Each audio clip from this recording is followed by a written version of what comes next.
Over. Cobra Kai, the spin-off series of the Karate Kid is over. Now, I need to tell you something before I talked about this. I made another video about this.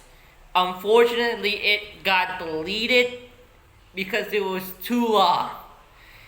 And I had to find it everywhere in my Google search and everything. No, it was there. So, it was deleted. I couldn't talk about it that long because the lore was so long. I was talking too much, and I was showing too much too. So yeah, it was okay.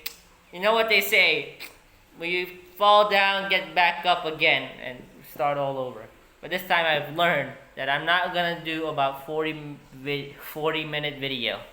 So yeah, here's my whole thing about Cobra Kai. I'm not going to explain the entire lore. Okay, I'm gonna explain the entire lore. So I'm not gonna make. So this isn't very accurate, but I'm going to explain it the best I can. Season 1. Johnny Lawrence, one super karate guy. Cobra Kai Dojo is not washed up. He's struggling as an adult because he lost one time with Johnny. With his now he rekindles Cobra Kai because of the new. Because I give him money. He's teaching new generation of students, including this one guy, Miguel Diaz in his style versus, and then because he got bullied, and then there's LaRusso. He came up, especially a car dealership owner, clash with Daniel's son Robbie, becomes involved with Johnny and Cobra Kai. Tensions rise, culminating in a season school karate tournament, which Miguel won, and Johnny begins to reconsider his approach. You guys they won, but things got wrong. And spoilers alert, Kreese there. Cobra Kai season 2 they grow popularity with Johnny and Daniel continuing their rivalry. Johnny becomes a father because he became a father to Miguel, while his former sensei Kreese reappears, from season 1, aiming to manipulate Johnny to get Cobra Kai back to his old ways and, owning Cobra Kai. Robbie joins Miyagi-Do, Daniel's dojo, leading to a split between two martial arts styles. The season culminates with, brutal fight in the school where Miguel got hit in the back, which is crazy. As the dojo rivalry keeps escalating, there's the whole turf war. Now since Kreese owns the dojo, Johnny tries to make amends with his past, seeking redemption, realizing he's improving his teaching methods. Meanwhile, Daniel reconnects with Mr. Miyagi's teachings. So every time I keep talking about Daniel Russo, I'm gonna put this glaze here. See this? This is glaze for the much glaziness of Mr. Miyagi in this video, probably. Realizing the improve his teachings methods was wrong, so Daniel reconnects with Mr. Miyagi, going to Okinawa. I like the whole Okinawa scene. Expand to Miyagi-Do Kreese, manipulates the students, creating chaos, recruiting Robbie to Cobra Kai. Yes, there's a whole lot of things. There's a whole lot of love triangles here. Tensions lead to another fight to the school, but then Johnny team up and Kreese destructive influence, and then boom, there's Terry Silver. And season 4, Johnny and Daniel unite to take on Kreese Cobra Kai in a high school karate tournament. Miguel and Robbie are odds out. Yes, going on syllabus here. Torn between dojos. His personal struggle tournament is full of drama. Johnny and Daniel teamwork is a bit of testing here. It's going a little rough. The season ends with Cobra Kai winning the tournament, solidifying the Kreese control. But Johnny and Daniel is more determined, and that even stops him. And then Kreese gets framed by Terry. Kreese is arrested for a crime he didn't commit, while Johnny and Daniel go to war with Cobra Kai. Johnny struggles with fatherhood because, well, that's basically it. Take Cobra Kai downfall, but Kreese returns to complicate things. The series delivers each other's characters from the grove, culminating in a final battle controls the Valley of Dojo Seed. Johnny and Daniel and the students fight to protect their valleys and legacies, leading to Kreese's defeat. Well, to Terry's defeat. Johnny and Daniel continue the mission to Cobra Kai's reign. They fight the Sekai Taikai because that's the whole plot. They're going to the Sekai Taikai, challenges Cobra Kai to expand globally. With Kreese now behind bars, soon became free. Tensions features Johnny, Kreese's students, standing up aggressive, destructive philosophy of Cobra Kai. And then there's some kid died in the Sekai Taikai. They want to rekindle it back. They want to put the Sekai Taikai back. Miguel's a bit confused, but never mind. He's back anyways, and he realized Mr. Miyagi killed someone, ever, and blah blah blah. Daniel finds peace. So does Johnny, because in the end there's a fight between Johnny and Sensei Wolf, and blood and everything. Everything goes well. Hooray! That's it. That's basically it. That's like 16 minutes of me explaining before in the first video, but not anymore. Now, there's a lot of things I didn't mention because this is just a short script I try to make because, Jesus, there's a lot I want to explain. There's some good things about it. There's some bad things about it. Oh my gosh. There's things I want to explain. I have mysterious questions and everything. So, this video is specifically not for the person who watched the person who's in a Cobra Kai series binger. So, yeah, that's it. So let me explain, like in season 1 with the character development and everything. So, I don't know where to start. So let's go with the whole love square. I don't like it. I don't. I think it's good for keeping the plot moving because I hate this. You dated my girl. I dated your girl and everything. Hey, this isn't good, you cheated, whatever. I don't like it.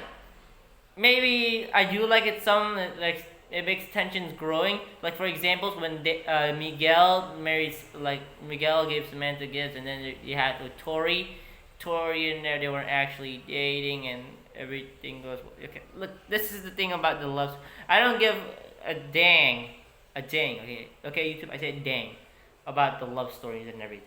So I'm not going to explain. But there are some good love scenes that I do explain. For example, there's Johnny and Carmen, which is Miguel's mom. It makes Johnny a good person because, he's actually a good caring person, but he's not to his biological mother, like Robbie's mom. He does care about Carmen because they hook up and then they find interesting, which is pretty crazy because that's literally your student's mom, dude. That's crazy. That's not much I can tell, but that's it. Like, our relationship makes them better, especially when Johnny got Carmen pregnant. It was an eye-opening for Johnny because, he's going to become a father again. This never happened before. And this time he became prepared. And in season 6, there was so I like where he doesn't have everything, like he doesn't have a lot, but he wants to do it because he wants to make things better. He doesn't want to make things worse. He just wants to be there with someone who actually care for someone. And that's pretty cool and amazing, I guess. Daniel with Amanda LaRusso were pretty okay. I think they were just like a normal rich couple or something. There's nothing wrong. So, what do I love about the love thing? I like Chosen with that ponytail girl from Korea. So there's this scene, Chosen, tries to find which students who they're hanging out. So basically, Chosen was supposed to be with Kumiko because at this scene, I could have bring you because back then they were friends with Kumiko and Chosen were usually friends, but not anymore. Now, after they're adults, they become friends, and then Chosen does have feeling for him but he left Okinawa to the U.S. and now because of that, Kumiko went with someone else, and then Chosen, becomes really uber duper depressed. He drinks and stuff, and when he was in the Sekai Taikai in Barcelona. And then he hooks up, and then he gets laid. sorry, you two. He gets hooked up with this ponytail girl who's basically in the Cobra Kai dojo. So yeah, that's basically it. He's in Teen Korea, but at the end of the season they did get together. I don't know what happened. Maybe they got a bunch of kids or something. Maybe they train with their dojo. Doesn't matter. Now enough done with the lovey-dovey stuff. Now let's talk about the choreography, like the fight choreography. I like it, and I sometimes find there's cringe stuff about it. So how do I explain this? It's basically because of the old ones like Johnny, Daniel, Chris, Silver. They were basically stiff fighting. So I'll give you an example. Gotta stand up for this. So I don't know what they call it in karate. I don't know, it's like giri or something. But this is called an upchagi. So basically your back foot and then you basically that's you basically do the hook kick. They were basically doing. They were tucking in their backs and they were doing the kick like this. They were kicking it. There's also just another person where they I forgot his name, but there was a judge during the Sekai Taikais and I don't know some Slavic guy. He was kicking a person like that. They were supposed to kick like because if you're an actual a martial artist, that's how you do it. Like, pull. You have to push in with your legs. I know. Yeah, because I also study karate with my dad, and also study taekwondo mostly. I'm a basically martial artist, and I love martial arts. That's why I want to talk about this video. Now, the other things I want to talk about the fight is that when the younger generation, they did have a fight. So when they were doing a punch like this, they were getting really close. They would basically stop punches by just putting it down and doing this. So remember they could have done it better because all the punches were they were doing it like they were trying to reach here. And so if you're in a karate tournament, you see in karate tournaments, they would literally reach, but not in the tournament here because they want to see an actual fight here. And they were really wanting to make an actual hook kick where they were back in the old seasons. It was just pretty slow. Like for example, when Johnny was trying to do the hook kick and Daniel was trying to do the slick kick, they were doing it really stiff. But then the newer generation, they were starting doing backflips and it was pretty cool. So I guess because there was actual choreographers for the fight, they were learning backflips. But the thing is, there were a lot of unnecessary fights. For example, there's this girl from the Iron Dragon and everything where she's actually a real martial artist, but then she starts doing a triple backflip for absolutely nothing. Well, Samantha was doing nothing. So he was doing a small punch like this. Imagine they're doing a small punch like this, and he does an Elden Ring DLC backflip all the way out across the dojo, and then he comes back or something doing a Dolke Chagi. Was trying to attack him, but no, he didn't. He was pretty far, I guess. I don't know what that scene is, but I swear I seen it. I seen a lot of unnecessary kicks, but there were a lot of cool spinning kicks and jump kicks because they were actual martial artists like Robbie and Robbie and Miguel. They were actually good at fighting and good choreography. I like the fights. That's the most simplest thing I can do. For the older generation, I don't know. Mostly, I think that because it's old school karate, I guess we can do that. Yeah. And I really like how most of these fights are involved with a lot of kicking and everything. Mostly, it's not just karate. There's also taekwondo because in season 4 of the Cobra Kai,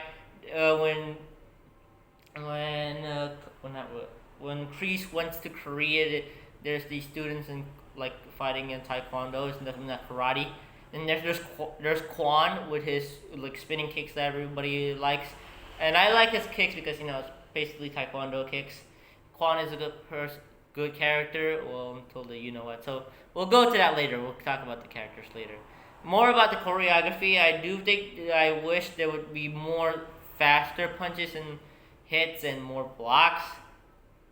And I don't want to see unnecessary backflips and kicks. There's so many of them. Now for the backgrounds, it's pretty cool. I like how it's not just back at the valley. I keep seeing the valley all the time. Now they went to Barcelona. There's Okinawa. There's Korea, which I'm basically sure that's definitely not Korea. I'm pretty sure they went to the New Hampshire forest resort camp out something, and then they said, "Oh, we're in Korea." Or, I don't know. I like the whole Okinawa scene because I've seen the airport before. I know the airport before, and the Tomoya village was now like a back in season like back in the second Karate Kid. It was like an old village, which was not actually in Okinawa. That was just in Hawaii when there was a military base there.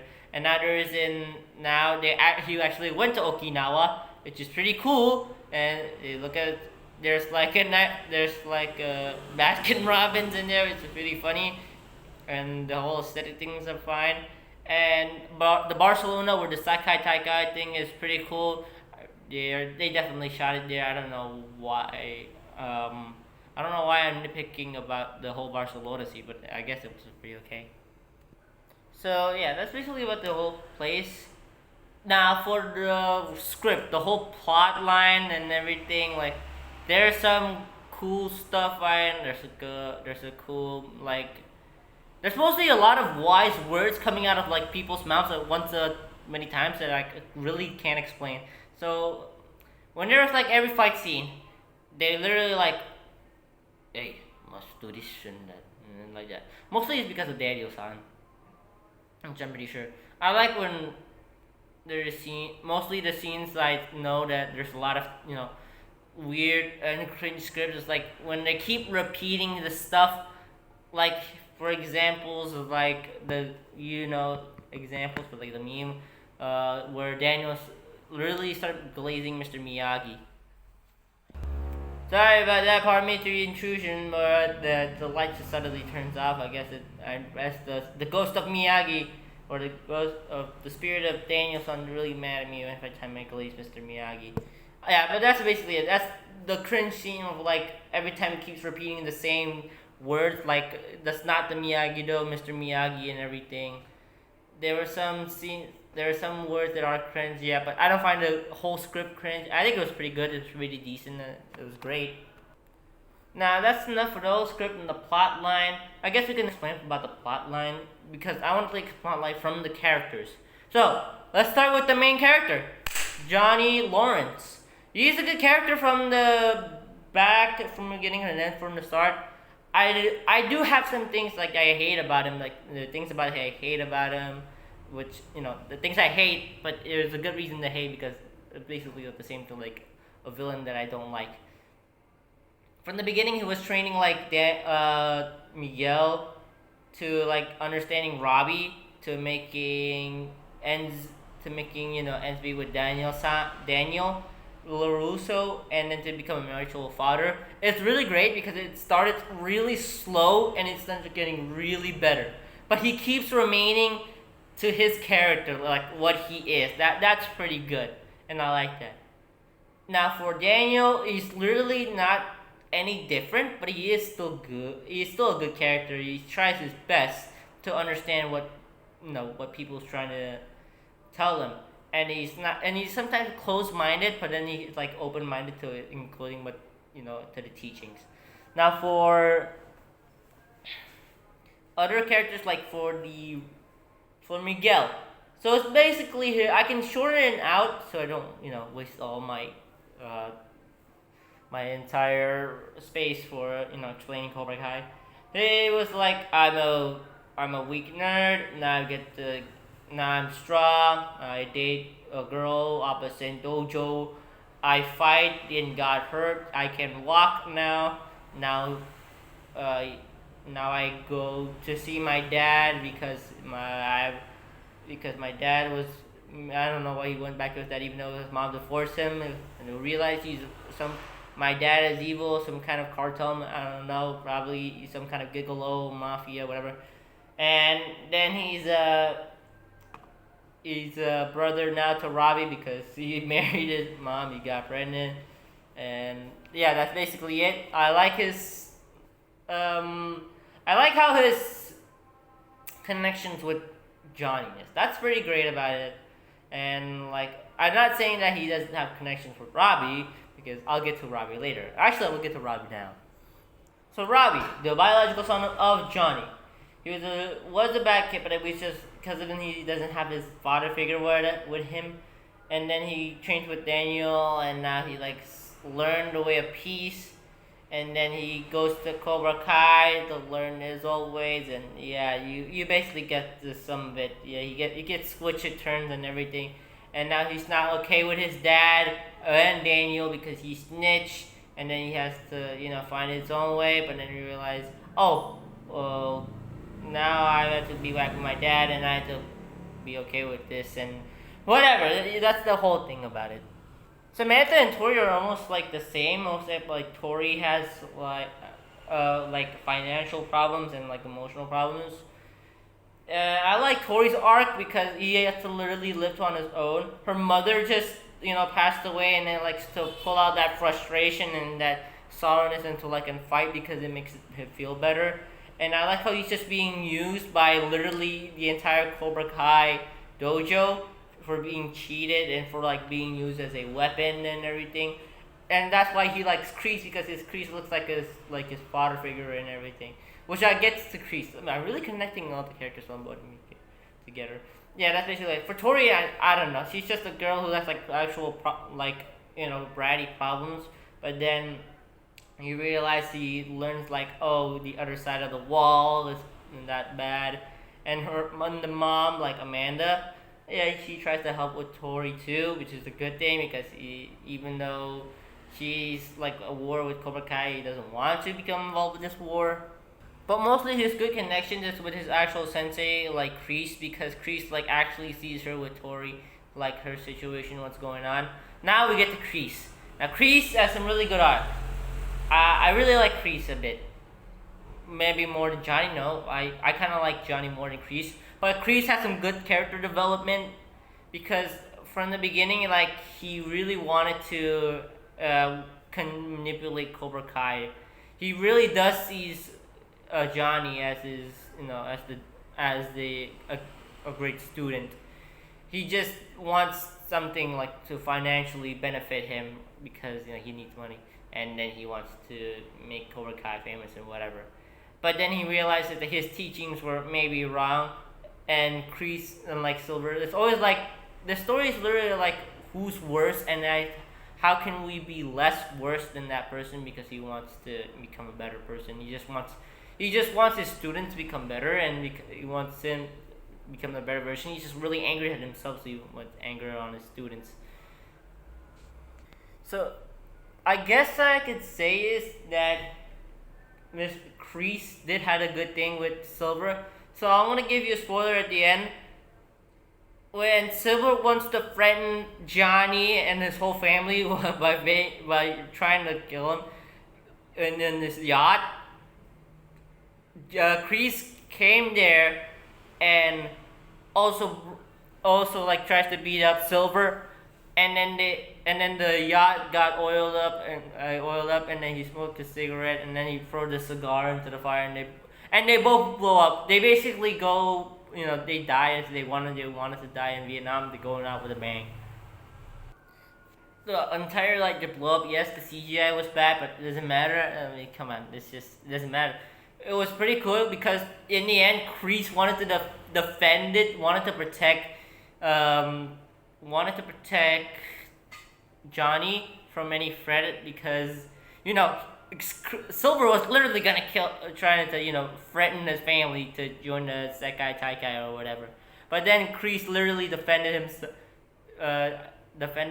Sorry, I didn't mean the join. I meant like to forfeit the tournament or something. Yeah, he basically sacrificed himself just to save Johnny. That's pretty good, and that makes a really good ending of arc of both of Terry and Silver. Because Silver was bad to the end.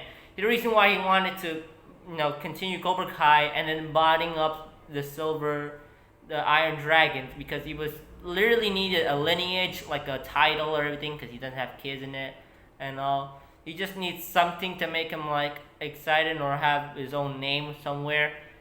And he didn't get that because he was basically manipulating, cheating his way up to the top. And I like Silver's persuasiveness and Two-Face. Like when he accidentally when he tried to tell like Daniel's bonsai tree sucks or something, whatever, and then Daniel accidentally like pushes him a bit, and then he trips and falls like, oh, I'm sorry. It's like, oh, okay, the surprise wasn't like, oh, it's okay. And then I like his two face. He has a two face, like it shows him his innocence and like show what he's really wants. He's a good manipulator.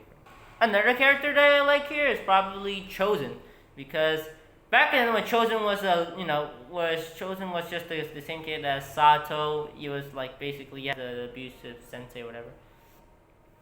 They were basically fighting for absolutely. Chosen was basically fighting for absolutely nothing, because he either wants this recognition from Sato. I guess that was something, and then he wants to I don't know what he wants with Kumiko because they were usually friends.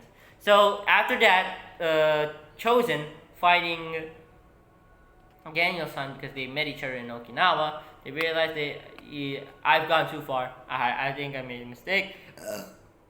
He continues to become a better person, and then he went to the United States to help with Daniel with his war, and then he realized he shouldn't have brought Kumiko to the United States, and then when he back to Okinawa, he realized Kumiko's with someone else. He gets a bit sad, and I like that because he couldn't handle it because, well, that's what his character is. He tries everything not to, care. And then he hooks up with the lady chick. He gets laid. I'm sorry, I'm kidding. He gets hooked up with the long hair girl because they had probably much in common. They're both martial artists, I guess. And that was and then that makes connection with the long hair girl now, because the long hair girl, I forgot her name for the Korea. He trained the students, including Kwon, who I'll talk about later, and he was the father of Kim Sung-yeon, who trained Kreese and Silver. With Tang Sudo. Yeah, that's the name, Tang Sudo. And all of it connects at some point later on. If you just watch the whole thing, you will understand. So, yeah, she basically is like, maybe I am teaching this too much, and then I realize, oh, okay. But I don't think there's not much change. Basically, she's just like a good, bad character. All he does is with, Chosen with. Well, I guess that's basically it about the Lady Good. For Kwon, I like he's just a persistent nag and a-hole. He was just like the first bully from Cobra Kai. He was Asian too, and tragic that he was pretty cool, I guess, and he was pretty snarky, which is pretty cool too. And he died in the most craziest way ever. Like literally got stabbed himself. Was trying to kick Axel. Now for Axel and the girl, I know the girl is a real martial artist in Taekwondo, but yeah, I love her because he was just a good solid character. Like he's a persistent nag, not a persistent nag. He was just like a narcissist on social media, gluttonous or something. I don't know, envy. And Axel is just some kind of buff, super sloth guy who gets abused. And I don't understand whether or not they didn't address the abuse thing with the Sensei Wolf thing. Now for Sensei Wolf, he's pretty okay. It's just a martial artist. He fights anything. He was in the Mortal Kombat thing. I guess it was okay. He was a bad guy until the end when he was fighting Johnny. It was pretty cool. And there are some characters that are underrated and they're not seen, like Dimitri and Eli. I think Eli has more character development because he basically goes for everything. Dimitri all did was just nerd out and then he gets laid and And Dimitri, he goes for everything. He goes through a phase. He's got like a mohawk and a hawk tattoo. He basically becomes like Hawk. His Hawk is his whole persona. You realize it's just it's not what he wanted. He joins Miyagi-Do, and he becomes that. I can't explain it too much. There's just too much, and I don't want to break my phone off this. And there's also Kenny that I really wish that I see more of him because all his hanger was really good and potential. It was making him great at karate, but yeah. So that's basically it. Too bad Kenny didn't get that much character development. We got this girl from the debate class. She was pretty great, I guess, and she became like a pseudo daughter or something for Johnny, and that's basically it. So that's it. I guess that's the entire thing. There's some questions I do want to know. Is that who is this person that Esther Miyagi killed during the tournament, and the robbery we did already solve that problem. So that's it. That's basically much it. I hope this review means something because wow, Cobra Kai series is a very long thing to explain. Next one is probably Attack on Titan. I will explain that. But anyways, yeah, from all the things I explained from the entire Cobra Kai, I would give this an 8.7 or almost. I will say 9, almost a 9 out of 10. But I put it in 8.5. So yeah, that's it. I'm giving it a solid 9. I mean 8.5. Really good show. I recommend it, especially if you're a martial artist. There are some cringe things about the fight choreography, which is that's the most things I don't like, and also the weird lines and the connections. So basically, yeah, that's about it. More reaction coming soon. This is the most longest video. Well, not really the most longest video I've ever been. I just hope this video immediately cuts when my phone's out of RAM. That's it. I guess. Thank you. I really enjoyed Cobra Kai and it was pretty good. Yeah.